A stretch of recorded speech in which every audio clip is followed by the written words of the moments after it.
Hello everyone, welcome to good innings Telugu. ఈరోజు మనం ఒక స్టాక్, స్మాల్ క్యాప్ స్టాక్, అది పవర్ సెక్టర్లో ఉన్న స్టాక్ అనమాట.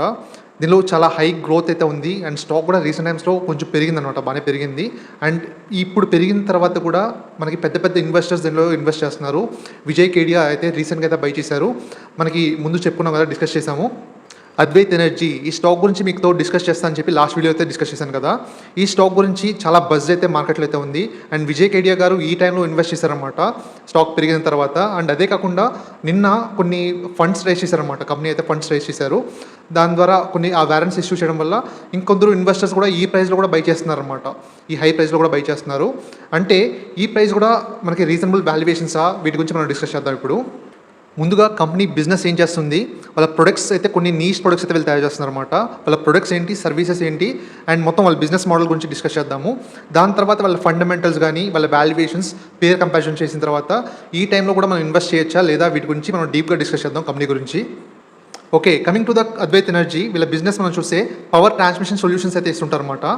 ఈ సెగ్మెంట్లో వర్క్ చేస్తారు, పవర్ ట్రాన్స్మిషన్ సెగ్మెంట్లో. దీని నుంచి 90% రెవెన్యూస్ అయితే వస్తుంటాయి వీళ్ళకి. వీళ్ళ ప్రొడక్ట్స్ మనం చూస్తే OPGW కేబుల్స్ కానీ, ERS emergency restoration systems and sterling tools, high tensile conductors, ఇవన్నీ ప్రొడక్ట్స్ అయితే వీళ్ళు తయారు చేస్తారు. వన్ బై వన్ మనం డీప్గా డిస్కస్ చేద్దాం వీటి ప్రొడక్ట్స్ గురించి. అండ్ వీళ్ళ సర్వీసెస్లో మనం చూస్తే EPC సర్వీసెస్ కూడా వీళ్ళు చేస్తుంటారు. And RDSS revamped distribution sector scheme, దీనిలో కూడా వీళ్ళు వర్క్ చేస్తుంటారు. లైవ్ లైన్ OPGW ఇన్స్టాలేషన్, ఇవన్నీ డీప్గా డిస్కస్ చేద్దాం. వన్ బై వన్ అయితే డీప్గా డిస్కస్ చేద్దాం. అండ్ అదే కాకుండా వీళ్ళు రీసెంట్ టైమ్స్లో న్యూ సెగ్మెంట్స్లో కొన్ని యాడ్ అవుతున్నారన్నమాట. రెన్యూబుల్ ఎనర్జీ వాటిలో మనం చూస్తే సోలార్ EPC దానిలో వర్క్ స్టార్ట్ చేశారు వీళ్ళు. And battery energy storage, BESS battery energy storage systems అనమాట. రీసెంట్గా మనకి బాగా వింటున్నాం, చాలా కంపెనీస్కి మనకి రిపీటెడ్గా ఆర్డర్స్ అయితే వస్తున్నాయి అనమాట. మీకు టెలిగ్రామ్ ఛానల్లో నిన్న మీకు పోస్ట్ అయితే పెట్టాను కదా, ఓరియానా పవర్కి రిపీటెడ్గా వీళ్ళకి BESS నుంచి ప్రాజెక్ట్స్ అయితే వస్తున్నాయి, వీళ్ళకి ఆర్డర్స్ అయితే వస్తున్నాయి కంటిన్యూస్గా. లాస్ట్ జూలైలోనే 4 or 5 అయితే వచ్చినట్లు ఉన్నాయి. దానిలో 2 పెద్ద ఆర్డర్స్ అయితే నియర్లీ 500 crores దాకా ఆర్డర్స్ అయితే వచ్చినట్లున్నాయి ఓరియానా పవర్కి అయితే. Okay, coming to this company, ఇంకా గ్రీన్ హైడ్రోజన్లో వర్క్ చేస్తుంది and carbon credit and advisory వీటిపైన కూడా వర్క్ చేస్తుంటుంది. మీకు రఫ్గా చెప్పాను, ఇప్పుడు డీప్గా వన్ బై వన్ ఒక్కొక్కటి ప్రొడక్ట్ తీసుకొని వాటి వర్క్ ఎలా ఉంటుంది వీటి గురించి డిస్కస్ చేద్దాం మనం. Okay, coming to the first product మనం చూస్తే ఎమర్జెన్సీ రిస్టోరేషన్ సిస్టమ్స్ అనమాట, ERS. మనం ఇది ఎక్కడ యూస్ చేస్తామంటే మనకి ట్రాన్స్మిషన్ లైన్స్లో కానీ, ఇక్కడ ట్రాన్స్మిషన్ టవర్స్ ఉంటాయి చూడండి, ఆ టవర్స్లో ఏమైనా డ్యామేజ్ అయ్యి, ఏదైనా మనకి తుఫాన్ వచ్చి కానీ ఎన్విరాన్మెంట్ వల్ల ఏమైనా డ్యామేజ్ అయ్యి పవర్ కానీ రాకుండా ఉంటే అది ఒక్కొక్కసారి రిపేర్ చేయడానికి చాలా టైం పడుతుంది అనమాట. ఒక్కొక్కసారి వీక్స్ కూడా పట్టచ్చు అనమాట ఆ ట్రాన్స్మిషన్ టవర్స్ని రిపేర్ చేయడానికి కానీ ఏదైనా. అప్పుడు ఈ ERS ఎమర్జెన్సీ రిస్టోరేషన్ సిస్టమ్స్ అయితే యూస్ చేస్తుంటారు. మీకు ఇమేజ్ అయితే పెడతాను. ఈ ఇమేజ్ ఇలా ఉంటుందన్నమాట.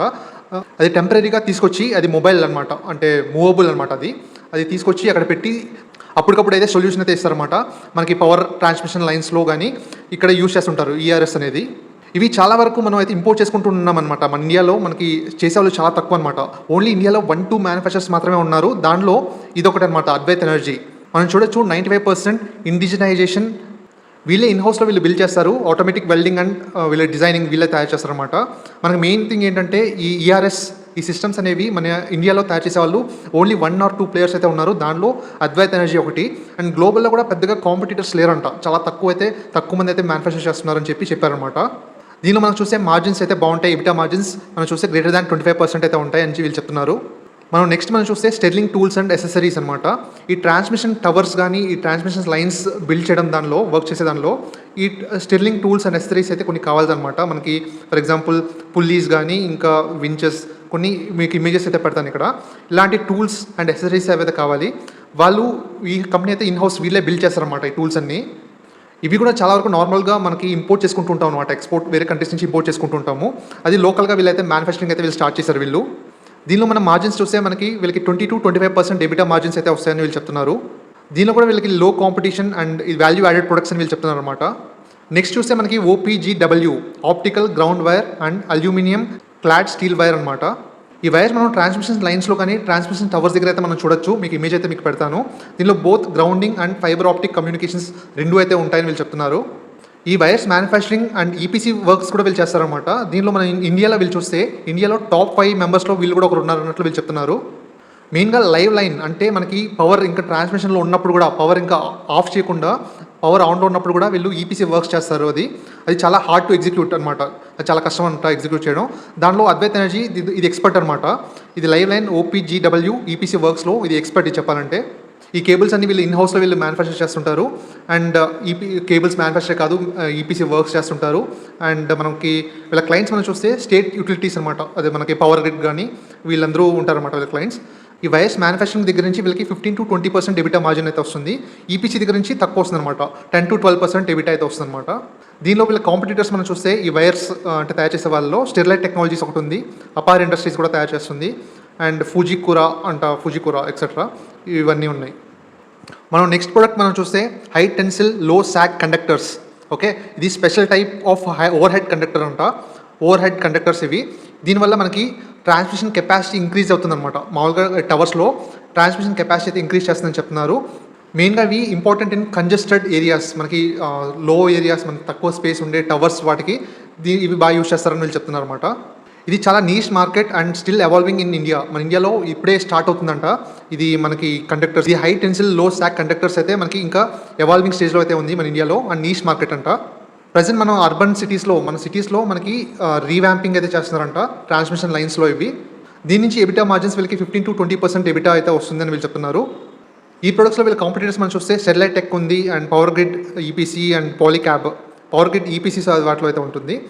వీళ్ళు బోత్ ఈపీసీ అండ్ వీళ్ళ ప్రొడక్ట్స్ రెండు తయారు చేస్తారనమాట వీళ్ళు. ఓకే, నెక్స్ట్ కమింగ్ టు వీళ్ళ న్యూ బిజినెస్ కొత్తగా వీళ్ళు యాడ్ అవుతున్నారు. వీళ్ళు గ్రీన్ హైడ్రోజన్లోకి వీళ్ళైతే కొత్తగా అయితే వీళ్ళు ఎంటర్ అయ్యారు. వీళ్ళు ఈ గ్రీన్ హైడ్రోజన్ కోసం వీళ్ళు టెక్ టైఅప్ అయితే అయ్యారనమాట ఈ ఒక యూరోపియన్ కంట్రీతో అయితే. ఈ గ్రీన్ హైడ్రోజన్లో మనం చూస్తే వీళ్ళకి ఒక స్మాల్ ప్రాజెక్ట్ అయితే వీళ్ళు చేశారు. 1 megawatt అయితే స్మాల్ ప్రాజెక్ట్ చేశారు. నెక్స్ట్ 15 megawatt అయితే పైప్ లైన్లో అయితే ఉందని చెప్తున్నారు. And manufacturing 300 megawatt per year electrolysers. మనకి ప్లాంట్ రెడీ బై FY 26 అని వీళ్ళు చెప్తున్నారు అనమాట. వీళ్ళకి PLI స్కీమ్ ద్వారా వీళ్ళకి 440 crores వీళ్ళైతే ఎక్స్పెక్ట్ చేస్తున్నారు FY 27కి అని చెప్తున్నారు అనమాట వీళ్ళు. మన ఈ గ్రీన్ హైడ్రోజన్లో వీళ్ళ మార్జిన్స్ మనం చూస్తే ఇనిషియలీ లో, ఇంకా మనకు తెలియదు, ఇంకా స్టార్ట్ అవ్వలేదన్నమాట మార్కెట్ దీని నుంచి. మళ్ళీ ఫ్యూచర్లో ఎక్స్పెక్టెడ్ గ్రేటర్ దాన్ 20% మార్జిన్స్ అయితే ఎక్స్పెక్ట్ చేయొచ్చు. దీనిలో అడిషనల్గా వీళ్ళు ఈపీసీ అండ్ కన్సల్టింగ్ కూడా వీళ్ళు స్టార్ట్ చేస్తారు. ఇన్కమ్ అయితే దీని నుంచి అడిషనల్గా వచ్చే ఛాన్సెస్ అయితే ఉంది. మనకి దీనిలో కాంపిటీషన్ మనం చూస్తే బిగ్ ప్లేయర్స్ అయితే ఉన్నారనమాట. రిలయన్స్ కానీ, వారే అండ్ ఇంకా కొన్ని కంపెనీస్, చాలా కంపెనీస్ అయితే వీళ్ళు ఎంటర్ అవుతున్నారు గ్రీన్ హైడ్రోజన్లో. అండ్ నెక్స్ట్ మనం చూస్తే BESS battery energy storage systems అనమాట. మనకి పవర్ ఉంటుంది చూడండి, సోలార్ పవర్ కానీ విండ్ పవర్ మనం జనరేట్ చేసి అయితే స్టోర్ చేసుకోవాలి కదా. ఇది మనం BESS మనం బ్యాటరీ ఎనర్జీ స్టోరేజ్ సిస్టమ్ అయితే సేవ్ చేసుకుంటూ ఉంటారు. ఇది మనకి ఇండియాలో ఇప్పుడు మంచి గ్రోత్లో అయితే ఉందన్నమాట ఈ సెగ్మెంట్. వీళ్ళకి దీనిలో 50 megawatt BESS ప్రాజెక్ట్ ఆర్డర్ అయితే వచ్చిందనమాట వీళ్ళకి GUVNL దగ్గర నుంచి. 12 years ప్రాజెక్ట్ అనమాట. యాన్యువల్ మోడల్లో మనకి వీళ్ళకి కంటిన్యూస్గా వీళ్ళకి వస్తుంటుంది, రికరింగ్ అమౌంట్ అయితే వస్తుంటుంది వీళ్ళకి. దీనిలో మనం చూస్తే వీళ్ళకి 18 to 20% మార్జిన్స్ అయితే వస్తుంటాయి. యాన్యువల్ ప్రాజెక్ట్ మోడల్ కాబట్టి కంటిన్యూస్గా స్టేబుల్ క్యాష్ ఫ్లో అయితే వీళ్ళకి వస్తుంటుంది. దీనిలో మన కాంపిటీటర్స్ మనం చూస్తే L&T, టాటా పవర్, సోలార్ కానీ ఇంకా చాలా కంపెనీస్ అయితే వస్తున్నాయి అనమాట. BESS దానిలోకి చాలా చిన్న కంపెనీస్ చాలా వరకు ఎంటర్ అయిపోతున్నాయి, చాలా కంపెనీస్ అయితే. మనకి లాస్ట్ మనం చూస్తే కార్బన్ క్రెడిట్స్ అండ్ కన్సల్టెన్సీ అనమాట. ఈ కార్బన్ క్రెడిట్స్ అండ్ కన్సల్టెన్సీ ద్వారా వీళ్ళైతే మనీ అయితే జనరేట్ చేస్తున్నారు. అంటే కన్సల్టెన్సీ సర్వీస్ అనమాట వీళ్ళు చేసేది. అసలు ఈ కార్బన్ క్రెడిట్స్ అండ్ కన్సల్టెన్సీ ఏంటి అంటే, ఈ కార్బన్ క్రెడిట్స్ ఉంటాయి చూడండి. ఈ కార్బన్ క్రెడిట్స్ ఎలా వస్తాయంటే, ఫర్ ఎగ్జాంపుల్ వీళ్ళు సోలార్ కానీ విండ్ ప్లాంట్స్ అయితే వీళ్ళ క్లయింట్స్కి అయితే వీళ్ళు పెడుతుంటారు కదా. అప్పుడు వీళ్ళు ఏం చేస్తారు, దాని నుంచి మన గ్రీన్ హైడ్రోజన్ కానీ గ్రీన్ ఎనర్జీ అయితే వీళ్ళు ప్రొడ్యూస్ చేస్తారు. మీన్స్ కార్బన్ని తగ్గిస్తారు. మనకి ఎన్విరాన్మెంట్లో కార్బన్ అయితే రిడ్యూస్ చేస్తుంటారు కదా. వీళ్ళు ఎంతైతే కార్బన్ని ఎన్విరాన్మెంట్లో రిడ్యూస్ చేస్తారో దాన్ని క్రెడిట్స్ లాగా ఇస్తారన్నమాట. కార్బన్ క్రెడిట్స్ లాగా ఇస్తారన్నమాట. అది క్రెడిట్స్ లాగా ఇచ్చినప్పుడు దాన్ని సెల్ చేయొచ్చు. వీళ్ళు ఎక్స్చేంజెస్లో వీళ్ళు సెల్ చేయొచ్చు ఈ క్రెడిట్స్ని. ఓకే, ఈ క్రెడిట్స్ని సెల్ చేయొచ్చు, కానీ ఎవరు కొంటారు అన్నప్పుడు కొన్ని కంపెనీస్ ఉంటాయి కార్బన్ని ఎక్కువ ప్రొడ్యూస్ చేస్తుంటాయి. ఫర్ ఎగ్జాంపుల్ మనకి ఏవియేషన్ వాటిలో మన ఫ్లైట్స్ కానీ ఉంటాయి చూడండి, అది కార్బన్ ఎక్కువ ప్రొడ్యూస్ చేస్తుంటాయి. ఇంకా వేరే ఇండస్ట్రీస్ కూడా. ఓకే, మనకి గవర్నమెంట్ రూల్ ప్రకారం ఎవరైనా కార్బన్ని ఎక్కువ ప్రొడ్యూస్ చేస్తే మన ఎన్విరాన్మెంట్ మేనేజ్ చేయడానికి వాళ్ళకి కార్బన్ క్రెడిట్స్ అయితే కొనాలన్నమాట. ఓకే, వాళ్ళకి పనిష్మెంట్ లాగా అనుకోవచ్చు చెప్పాలంటే. కార్బన్ క్రెడిట్స్ అయితే వీళ్ళు బై చేయాలి. మనం ఎవరెవరు కొంటున్నారు కామన్ బయర్స్ మనం చూసినప్పుడు గూగుల్, మైక్రోసాఫ్ట్, అమెజాన్ వీళ్ళు కూడా కొంటున్నట్లయితే వీళ్ళు చూపిస్తుంది. నాకు అంత ఐడియా లేదు. Okay, oil and gas companies కొంటున్నారు, airlines and cement and steel companies వీళ్ళు ఎక్కువ కార్బన్ అయితే ప్రొడ్యూస్ చేస్తారన్నమాట. ఎన్విరాన్మెంట్ డ్యామేజ్ చేస్తారు. అండ్ ఇంకా India steel sector, Tata steel కానీ ఇలాగా ఎవరైతే ఎక్కువ కార్బన్ని జనరేట్ చేసి మన పొల్యూషన్ చేస్తుంటారో వాళ్ళు కార్బన్ క్రెడిట్స్ని కొనాలన్నమాట. ఓకే, ఈ గ్రీన్ హైడ్రోజన్ కానీ ఈ గ్రీన్ ఎనర్జీ ఎవరైతే తయారు చేస్తారో ఈ పవర్, సోలార్ కానీ విండ్ పవర్ వీళ్ళు జనరేట్ చేసే వాళ్ళు వీళ్ళు కార్బన్ క్రెడిట్స్ అమ్ముతారు. ఓకే, ఈ కంపెనీస్ మధ్య వీళ్ళైతే కన్సల్టెంట్స్గా ఉంటారన్నమాట. ఓకే, కన్సల్టెంట్స్గా ఉండి వీళ్ళకైతే రెవెన్యూస్ అయితే మనీ అయితే వస్తాయి వీళ్ళకి. దీనిలో వీళ్ళకి 30% మార్జిన్స్ అయితే ఉంటాయన్నమాట. మార్జిన్స్ బాగానే ఉంటాయి కన్సల్టెన్సీ దానిలో. అండ్ అలాగే కాదు వీళ్ళు కూడా ఓన్గా క్రెడిట్స్ అయితే వీళ్ళు కూడా ఉంటాయి. వీళ్ళకి కూడా ఓన్ ప్లాంట్స్ ఉండి వీళ్ళు సోలార్ కానీ విండ్ కానీ ఎనర్జీ ప్రొడ్యూస్ చేస్తుంటారు కాబట్టి వీళ్ళు కూడా క్రెడిట్స్ అయితే సేవ్ చేసుకొని ఫ్యూచర్లో దాన్ని మనీగా అయితే మార్చుకోవచ్చు వీళ్ళు కూడా. ఈ మొత్తం 7 సెగ్మెంట్స్ ప్రొడక్ట్స్ అండ్ సర్వీసెస్ అయితే వీళ్ళు ప్రొవైడ్ చేస్తున్నారు ప్రజెంట్ అయితే. ఇవన్నీ మంచి డిమాండ్లో అయితే ఉన్నాయన్నమాట చెప్పాలంటే ప్రజెంట్ మార్కెట్లో. ఓకే, ప్రజెంట్ మన ఆర్డర్ బుక్లో మనం చూస్తే మనం పవర్ ట్రాన్స్మిషన్ అండ్ సొల్యూషన్స్ దగ్గర నుంచి 66% అయితే ఆర్డర్ బుక్ అయితే ఉంది. మనం దీనిలో చూడొచ్చు ఓపీ జీసీ కేబుల్స్ కానీ ACW wires, ARS stilling tools, ఇవన్నీ ప్రొడక్ట్స్ అయితే ఉన్నాయి కదా. పవర్ అండ్ ఈపీసీ వర్క్స్ కూడా మొత్తం కలిపి పవర్ ట్రాన్స్మిషన్ సొల్యూషన్స్లో వీళ్ళు 66% అయితే ఉందన్నమాట. నెక్స్ట్ ఆర్డర్స్ ఇప్పుడున్న ఆర్డర్స్ అయితే. అండ్ నెక్స్ట్ 34% మనకి న్యూ అండ్ రెన్యూబుల్ ఎనర్జీ నుంచి అయితే వస్తుందన్నమాట. 34% ఆర్డర్స్ అయితే అదే సోలార్ కానీ గ్రీన్ హైడ్రోజన్ కానీ బీఎస్ఎస్ కానీ ఇంకా కార్బన్ క్రెడిట్స్ ఇవన్నీ వస్తాయి దీనిలో. మొత్తం ప్రజెంట్ ఆర్డర్ బుక్ మనం చూస్తే యాజ్ ఆఫ్ టుడే 800 crores అయితే ఉందన్నమాట. లాస్ట్ కాన్కాల్లో మనం మేకి చూస్తే 800 crores అయితే ఉంది. రోబస్ట్ ఆర్డర్ బుక్ మనం చూస్తే మనకి 2021లో 38.4 crores అయితే ఉండింది. అది ఇప్పుడు 800 crores అయింది. అంటే 4 yearsలో వీళ్ళకి 90% CAGRతో వీళ్ళు గ్రో అయ్యాయి వీళ్ళ ఆర్డర్ బుక్ అయితే. వీళ్ళ గ్రోత్ గైడెన్స్ మనం చూస్తే మన ఫ్యూచర్ గ్రోత్ గైడెన్స్ మనం చూస్తే వీళ్ళకి 40-50% రెవెన్యూ CAGRతో వీళ్ళు గ్రో అవుతున్నారు. అండ్ ఎగ్జిక్యూషన్ కూడా వీళ్ళు బాగా చేస్తున్నారు అనమాట. సోలార్ ఈపీసీ కానీ గ్రీన్ హైడ్రోజన్ అన్ని బాగా చేస్తున్నారు. గవర్నమెంట్ టేల్ విన్స్ అయితే ఉన్నాయి PLI స్కీమ్స్ ద్వారా. అండ్ ఇవన్నీ కూడా మనకి కార్బన్ క్రెడిట్ స్కీమ్స్ కానీ ఇవి బాగున్నాయి. అండ్ ఎక్స్పోర్ట్ పొటెన్షియల్ కూడా ఉందన్నమాట వీళ్ళకి. ఎక్స్పోర్ట్ పొటెన్షియల్ వీళ్ళకి సర్వింగ్ 45 కంట్రీస్కి అయితే వీళ్ళు ఎక్స్పోర్ట్ చేస్తున్నట్లుగా వీళ్ళు చెప్తున్నారు.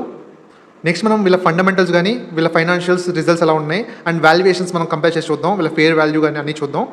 ఓకే, వీళ్ళ మార్కెట్ క్యాప్ 2000 crores, చాలా చిన్న స్మాల్ క్యాప్ కంపెనీ.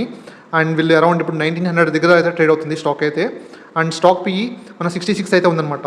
వాల్యుయేషన్స్ అయితే కొంచెం ఎక్స్పెన్సివ్గా మనకు కనబడుతుంది వాల్యుయేషన్స్. అండ్ మనం ROE డీసెంట్గా ఉన్నాయి. 27, 22 బాగానే ఉంది. కంపెనీ అయితే బాగానే రన్ చేస్తుంది చెప్పాలంటే. అండ్ మనం డెట్ టు ఈక్విటీ కూడా 0.26 కంఫర్టబుల్గా ఉంది చెప్పాలంటే. డెట్ టు ఈక్విటీ కంఫర్టబుల్గా ఉంది. ROIC return on invested capital 16.9 డీసెంట్గా ఉంది. ఇంట్రెన్సిక్ వాల్యూ మనం చూస్తే 1116 అనమాట. మన స్టాక్ ప్రైస్ మనం చూస్తే మార్కెట్ ఫాలో అయిన తర్వాత లాస్ట్ మళ్ళీ రికవర్ అయితే స్టార్ట్ అయిపోయింది. బాగా మంచి స్ట్రాంగ్ దాంతో రికవర్ అయితే అయింది. మనకు రీసెంట్గా మనకు తెలిసిందే నియర్లీ 1800 rupees ఆ రేంజ్లో మనకి విజయ్ కేడియా గారు అయితే బై చేశారు ఈ స్టాక్ని. రీసెంట్గా లాస్ట్ జూన్లో అయితే వీళ్ళు బై చేశారు. అండ్ అలాగే 1 year బ్యాక్ అయితే మనకి ఆశిష్ కచోలియా ఆయన కూడా బై చేశారనమాట ఈ స్టాక్ని. వీళ్ళిద్దరు చాలా మంచి ఇన్వెస్టర్స్ చెప్పాలంటే. ఇద్దరు కూడా హోల్డ్ చేస్తున్నారు ఈ స్టాక్ని. మనం వాల్యుయేషన్స్ కంపేర్ చేసి చూస్తే మనం అదర్ కంపెనీస్తో ఎగ్జాక్ట్ పియర్స్ మనకైతే కనపడదు. ఎందుకంటే వీళ్ళు డిఫరెంట్ అన్ని బిజినెస్ అయితే కలిపి ఉన్నాయి. మనం కొంచెం దగ్గర కంపెనీస్తో మనం కంపేర్ చేస్తే పాలీక్యాప్, KEA కానీ వీళ్ళన్ని కేబుల్స్ బిజినెస్ అయితే వీళ్ళు చూపిస్తున్నారు. పియర్స్ కంపారిజన్ వీళ్ళు చూస్తే మనకు వాల్యుయేషన్స్ అయితే చీప్ అయితే కాదు. డెఫినెట్లీ వీళ్ళ వాల్యుయేషన్స్ అన్ని కంపెనీస్ కన్నా మనకి ఎక్కువైతే ఉంది. ప్రైస్ టు ఎర్నింగ్స్ కానీ ప్రైస్ టు బుక్ కానీ EV/EBITDA కానీ ఎవ్రీథింగ్ వాల్యుయేషన్స్ అయితే చీప్ అయితే కాదు. వీళ్ళ ఫైనాన్షియల్స్ మనం చూస్తే మంచి గ్రోత్లో వీళ్ళు గ్రో అవుతున్నారు. సేల్స్ గ్రోత్ కానీ చాలా బాగుంది. అండ్ వీళ్ళ మార్జిన్స్ కూడా బాగానే మెయింటైన్ చేస్తున్నారు. రీసెంట్గా 13 అయితే వచ్చింది, డ్రాప్ అయింది లాస్ట్ ఇయర్ కన్నా. వీళ్ళ గైడెన్స్ ఏమి ఇచ్చారనేది క్లారిటీగా అయితే నాకు తెలియదు. నెక్స్ట్ వీళ్ళ ప్రెజెంటేషన్ అయితే ఇవ్వలేదు. రీసెంట్ ఇన్వెస్టర్ ప్రెజెంటేషన్ అయితే ఇవ్వలేదు. వీళ్ళ మార్జిన్స్ అయితే బెటర్గా అవ్వచ్చు నాకు తెలిసి. ఇంకా అప్కమింగ్ వాటిలో మనకి నియర్లీ 17-18 అలా మెయింటైన్ చేయొచ్చు నాకు తెలిసి. మంచి గ్రోత్లో అయితే వీళ్ళు గ్రో అవుతున్నారు. నెట్ ప్రాఫిట్ కూడా మంచి గ్రోత్లో అయితే గ్రో అవుతున్నారు. మీరు చూడొచ్చు ఇక్కడ కాంపౌండెడ్ సేల్స్ కానీ కాంపౌండెడ్ ప్రాఫిట్ కానీ మంచి గ్రోత్లో అయితే వీళ్ళు గ్రో అవుతున్నారు. వీళ్ళు షేర్ హోల్డింగ్ ప్యాటర్న్ మనం చూసినప్పుడు మనకి పెద్దగా FIS కానీ DIS కానీ పెద్దగా లేరు. అంటే చాలా చిన్న కంపెనీ ఇది. అండ్ DIS రీసెంట్గా 0.31 అయితే యాడ్ అయ్యారు. ఎవరు యాడ్ అయ్యారు కూడా నాకు కరెక్ట్ తెలియదు. అండ్ మనకి ప్రమోటర్స్ కంఫర్టబుల్గా ఉంది, 69.46 అయితే ఉంది. అండ్ వీళ్ళు ప్రమోటర్ ప్రెజ్ కూడా ఏమీ చేయలేదన్నమాట. సో పర్లేదు. ఓకే, వీళ్ళ ఫేర్ వాల్యుయేషన్స్ మనం చూసినప్పుడు మనకు కన్జర్వేటివ్గా 30 PE మనం నెక్స్ట్ ఫార్వర్డ్ PE మనం చూసినప్పుడు 1110 అయితే మనకి నియర్గా ఉండొచ్చు చెప్పాలంటే. నియర్ టు ఇంట్రెన్సిక్ వాల్యూ ఉందన్నమాట. 1100 rupees అరౌండ్ అయితే ఫేర్ వాల్యూ. అదే కొంచెం మోడరేట్గా మనం చూసినప్పుడు మనకి ఫార్వర్డ్ PE 45x వేసుకున్నప్పుడు 1165 rupees దాకా ఉండొచ్చు షేర్ ప్రైస్ అయితే. అండ్ ఆప్టిమిస్టిక్గా మనం చూసినప్పుడు 60 PE వేసుకుంటే 2220 అనమాట. మనకి ఇంకా మన ప్రైస్ కన్నా ఎక్కువ అయితే ఉందన్నమాట ప్రజెంట్ అయితే మనకి 1900 దగ్గర అయితే ట్రేడ్ అవుతుంది. మనకి ఫేర్ వాల్యూతో కంపేర్ చేసి చూస్తే మనకి మోడరేట్ కన్నా కొంచెం ఎక్కువ అయితే ఉంది. రీజనబుల్ అయితే మాత్రం నేను చెప్పను. డెఫినెట్గా షేర్ ప్రైస్ అయితే మనకి వాల్యుయేషన్స్ అయితే హైలో ఉంది. విజయ్ కేడియా గారు ఈ టైంలో అంటే 1725 rupees దగ్గర అయితే వీళ్ళు ఎగ్జాక్ట్గా ఎంటర్ అయ్యారు అనమాట. 1 lakh షేర్స్ అయితే ఈ టైంలో ఎంటర్ అయ్యాక షేర్ అయితే కొంచెం పెరిగింది. అండ్ పెద్దగా డిఫరెన్స్ ఏం లేదండి ఇక్కడికి ప్రజెంట్ ప్రైస్కి 1900 rupees అంటే. కానీ వాల్యుయేషన్స్ ప్రకారం అయితే పీక్లో ఉన్నా కూడా సంథింగ్ ఈ కంపెనీ గురించి ఆయనకు ఐడియా ఉంటేనే కదా ఇంత వాల్యుయేషన్స్లో కూడా పెట్టారు కాబట్టి మనం కన్సిడర్ చేయొచ్చు అనిపిస్తుంది. కానీ కొంచెం డిప్స్లో అయితే యాడ్ చేయడానికి బెటర్ చెప్పాలంటే. మనకి స్వాట్ అనాలిసిస్లో మనం చూసినప్పుడు ఫైనల్ వర్డిక్ మనం చూస్తే స్ట్రెంగ్స్ మనకి మంచి స్ట్రాంగ్ ఆర్డర్ బుక్ అయితే ఉంది. అండ్ వీళ్ళ రెన్యూబుల్ ఎనర్జీ కానీ అన్నీ కూడా మంచి గ్రోత్లో ఉన్నాయన్నమాట అన్ని సెగ్మెంట్స్. రోబస్ట్ ఫైనాన్షియల్స్ కానీ అండ్ గవర్నమెంట్ టేల్విన్స్ కూడా పిఎల్ఐ స్కీమ్స్ ద్వారా కూడా వీళ్ళకి మంచి ఉందన్నమాట స్ట్రెంగ్స్ అన్ని. మన రిస్క్ మనం చూస్తే ఓవర్ వాల్యుయేషన్స్ చెప్పాలంటే వాల్యుయేషన్స్ అయితే ఎక్కువ ఉంది. ఓకే, అది కొంచెం రిస్క్ చెప్పాలంటే ఎగ్జిక్యూషన్ డిలేస్ కూడా జరిగే ఛాన్సెస్ అయితే ఉంది. మనకి గ్రీన్ హైడ్రోజన్ కానీ బీఎస్ఎస్లో కానీ ఎగ్జిక్యూషన్ డిలేస్ అయ్యే ఛాన్సెస్ ఉంది.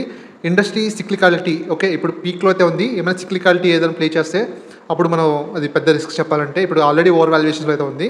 Competition from EPC players competition కానీ ఎక్కువ అవుతే డెఫినెట్లీ మనకి అయితే రిస్క్ అయితే ఉంటుంది. మన ఫైనల్ వర్డిక్ మనం చూస్తే ఈ కంపెనీ గురించి చాలా స్మాల్ క్యాప్ కంపెనీస్ ముందు మల్టీ బ్యాగర్స్ క్రియేట్ చేసిన కంపెనీస్ వాళ్ళ చేసిన పాత్రలోనే వీళ్ళు కూడా జర్నీ చేస్తున్నారు అన్నట్లు చెప్తున్నారు. కొన్ని నీష్ ప్రొడక్ట్స్గా దానిలో ఉన్నారు. అండ్ హై ఎంట్రీ బ్యారియర్స్ ప్రొడక్ట్స్లో కొన్ని హై ఎంట్రీ బ్యారియర్స్ ప్రొడక్ట్స్ వీళ్ళు మ్యానుఫ్యాక్చర్ చేస్తున్నారు. అండ్ బ్యాక్వర్డ్ ఇంటిగ్రేషన్ వీళ్ళే ఓన్గా వీళ్ళైతే మ్యానుఫ్యాక్చరింగ్ చేస్తున్నారు. అండ్ అలాగే ఈపీసీ వర్క్స్ కూడా చేస్తున్నారు కాబట్టి బ్యాక్వర్డ్ ఇంటిగ్రేషన్ వీళ్ళకి బెటర్గా అయితే ఉంటుంది. బెటర్ మార్జిన్స్ అయితే మెయింటైన్ చేయొచ్చు వీళ్ళు. ఓవరాల్గా మన కంక్లూషన్కి వస్తే బాగుంది కంపెనీ అయితే మంచి గ్రోత్ దానిలో ఉంది. పవర్ సెగ్మెంట్ మంచి గ్రోత్లో ఉంది చెప్పాలంటే. మనం కానీ చాలా కంపెనీస్ ఇప్పుడు పవర్ సెగ్మెంట్లో చాలా స్టాక్స్ బాగా పెరిగిపోయాయి చెప్పాలంటే. వాల్యుయేషన్స్ అయితే అంత చీప్గా దొరకట్లేదు మనకి. స్టాక్స్ బాగా పెరిగిపోయాయి. ఇది అయితే 66P అయితే డెఫినెట్లీ హై వాల్యుయేషన్స్ చెప్పాలంటే. వాల్యుయేషన్స్ ప్రకారం అయితే మనకి చెప్పాలంటే కొంచెం రిస్క్ అయితే ఉంది. కానీ ఈ వాల్యుయేషన్స్లో కూడా మనకి విజయ్ కేడియా గారు అమౌంట్ పెట్టారు, ఇన్వెస్ట్ చేశారు అంటే సంథింగ్ ఇంకా ఉంది అనమాట ఈ కంపెనీలో అయితే. మనకి పవర్ దానిలో డెఫినెట్గా మనకి లాంగ్ రన్లో మనకి చాలా బాగుండే ఛాన్సెస్ అయితే ఉందన్నమాట పవర్ సెక్టర్. మనకి సిక్లికాలిటీ ఇప్పట్లో నాకు కనబడట్లేదు. ఎందుకంటే పవర్ డిమాండ్ అయితే అంత ఉంది. ఓకే, ఇప్పుడు సమ్మర్ డిమాండ్ గురించి మాట్లాడట్లేదు. ఫ్యూచర్ అప్కమింగ్లో ఇయర్స్లో మనకి ఈ సమ్మర్ మనకు అంత డిమాండ్ అయితే రాలేదు చెప్పాలంటే పవర్ డిమాండ్. మనకి ఫ్యూచర్ డెఫినెట్గా పవర్ డిమాండ్ అయితే బాగా పెరుగుతుంది. అండ్ టోటల్ పవర్ సెగ్మెంట్లో అయితే మంచి గ్రోత్ అయితే మనం డెఫినెట్గా చూడొచ్చు. అండ్ ఈ కంపెనీస్ కూడా మనకి బెనిఫిట్ అవుతాయి, మనకి డెఫినెట్లీ బెనిఫిట్ అవుతాయి. ఎవరైనా ఈ పవర్ కంపెనీస్ బై చేయాలంటే డిప్స్లో యాడ్ చేయడానికి చూడండి. ఎందుకంటే స్టాక్స్ అయితే బాగా పెరిగిపోయాయి కాబట్టి కొంచెం స్టాక్స్ ఏమైనా డిప్ అయ్యి ఈ క్వార్టర్ రిజల్ట్స్ చూడండి. ఈ రిజల్ట్స్ తర్వాత కానీ మనం ఏమైనా డిప్స్ వచ్చినప్పుడు అయితే యాడ్ చేయడం బెటర్ మనకి. నేనైతే ఓరియానా పవర్ హోల్డ్ చేస్తున్నాను, మీకు తెలిసిందే ఈ స్టాక్ గురించి. మెయిన్గా అంటే ఇది ఈపీసీ వర్క్స్ చేస్తుంటుంది కాబట్టి హై వాల్యుయేషన్స్ ఇవ్వట్లేదు. మెయిన్గా సోలార్ ఈపీసీ కానీ అలాంటి వర్క్ చేస్తుంది. నీష్ ప్రొడక్ట్స్ అయితే వీళ్ళు తయారు చేయట్లేదు కాబట్టి ఎక్కువ వాల్యుయేషన్స్ అయితే ఇవ్వట్లేదు. కానీ కంపెనీ అయితే ఎగ్జిక్యూషన్ అయితే సూపర్గా చేస్తుంది. ఓరియానా పవర్ ఎగ్జిక్యూషన్ వైజ్ అయితే మంచి మార్జిన్స్ 20% పైన మార్జిన్స్ అయితే వీళ్ళు మెయింటైన్ చేస్తున్నారు. మంచి గ్రోత్ కూడా ఉంది కాబట్టి మనకి మంచి వాల్యుయేషన్స్లో ట్రేడ్ అవుతుంది. అండ్ మనకి బీఎస్ఎస్ ప్రాజెక్ట్స్ కూడా వీళ్ళు కంటిన్యూస్గా అయితే వస్తున్నాయి. మంచి హ్యూజ్ ఆర్డర్ బుక్ అయితే ఉంది. వీళ్ళు గ్రీన్ హైడ్రోజన్లో కూడా వీళ్ళు ఎంటర్ అయ్యారు కూడా. ఓకే, వీళ్ళు స్టార్ట్ చేశారు వీళ్ళు కూడా. నా హైయెస్ట్ హోల్డింగ్ ఓరియానా పవర్లో ఉంది కాబట్టి ఇది ఎటువంటి రికమెండేషన్ కాదు చెప్పాలంటే. నేను హోల్డ్ చేస్తాను కాబట్టి మీకు డిస్క్లైమర్ చెప్తున్నాను.